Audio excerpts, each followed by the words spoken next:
Hello viewers, welcome back to my channel Learn English with Hamid. Today we do rhyming pairs and idiom part 2. I'm sure you have watched part 1.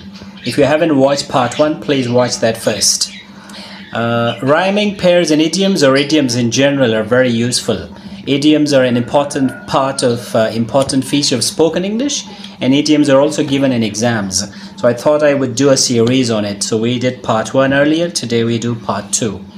So before we start, please like, share and subscribe to my channel, and let's get started.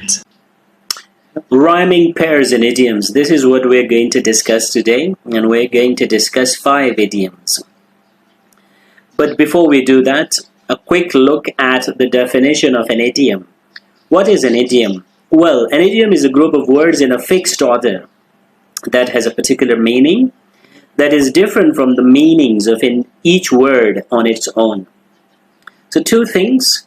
An idiom has a fixed order. We cannot change that order.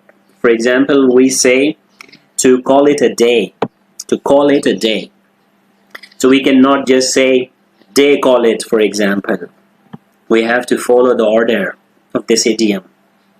And the second point, that the meaning of the idiom as a whole is different from the individual words. I'm sure most of you know that. And an idiom has most of the time, almost maybe all the time, has figurative meaning. To have bitten off more than you can chew is an idiom. That means that you have tried to do something more, something which is too difficult for you.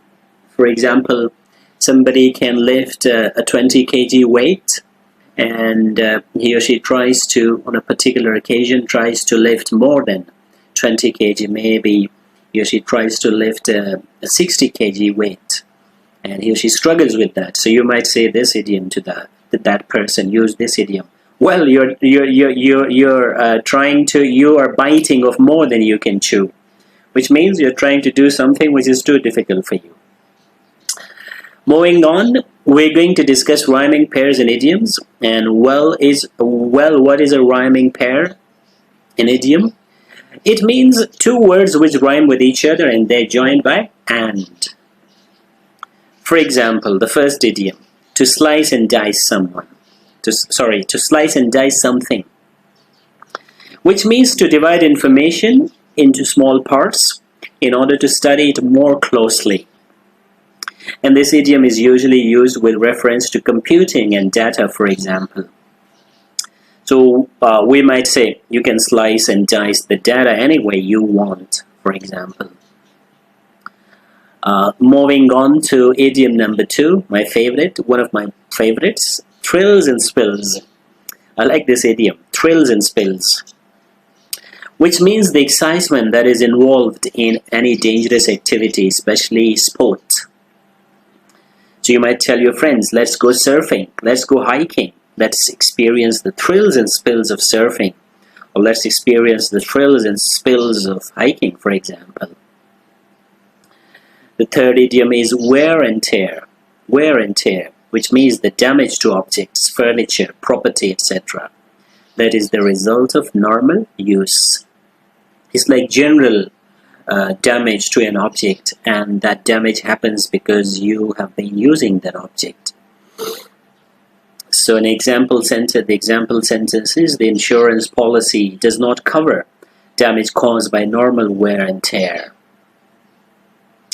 The fourth idiom, wheel and deal, and it's usually used in the progressive or continuous form. So to wheel and deal means to do a lot of complicated deals in business or politics, often in a dishonest way. For example, he spends his time wheeling and dealing on the stock market, on the stock exchange. So it means that this person's activities are full of shenanigans, full of dodgy deals. And this person spends most of his time wheeling and dealing. So this idiom is used mostly in politics and in business, which are full of dodgy deals, unfortunately. And the last idiom is to wine and dine someone. This someone word is optional.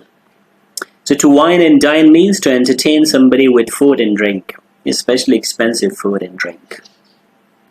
So the example sentence is, they wine and dine their clients in fancy restaurants.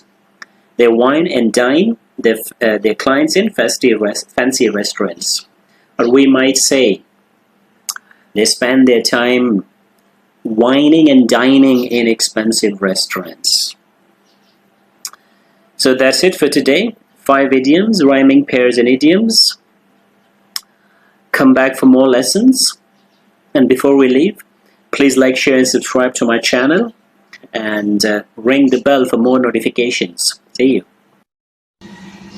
Did you like this video? I'm sure you did.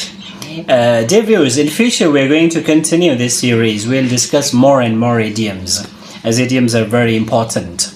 And before we leave, please like, share and subscribe to my channel, and hope to see you soon.